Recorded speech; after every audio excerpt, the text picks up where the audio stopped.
সালাউদ্দিন কাদের চৌধুরীর জন্য ২টি কবর খোঁড়া হয়েছিল। হ্যাঁ, ঠিকই শুনছেন, ২টি। পরিবারের সাথে শেষ দেখা করবার সময় তিনি জানতে পারেন তার জীবনের আর মাত্র ৪ ঘন্টা সময় বাকি আছে।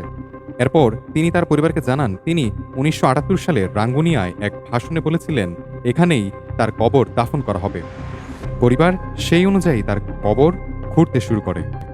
কিন্তু জেলার সাহেব জানান লাশ রাঙ্গুনিয়া যাবে না, লাশ যাবে রাউজানে।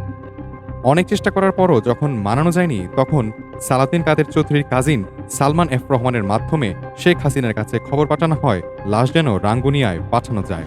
কিন্তু শেখ হাসিনা সাফ জানিয়ে দেন লাশ রাঙ্গুনিয়ায় না, লাশ যাবে রাউজানে। শেষ পর্যন্ত রাউজানেই তাকে দাফন করা হয়। একটাবার ভাবুন তো, ঠিক কতটা বিদ্বেষ পুষে রাখলে এমন কাজ করা যায়।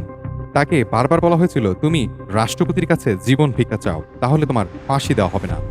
কিন্তু ইতিহাসের এই নেতা বলেছিলেন জীবন দেওয়া নেওয়ার মালিক একমাত্র আল্লাহ, আর আমি রাজাকার নই যে মিথ্যাকে স্বীকার করে আমি জীবন ভিক্ষা চাইব।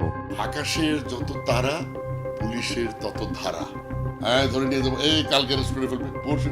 আরে বাপ ধন, অ্যারেস্ট করবি তো কর।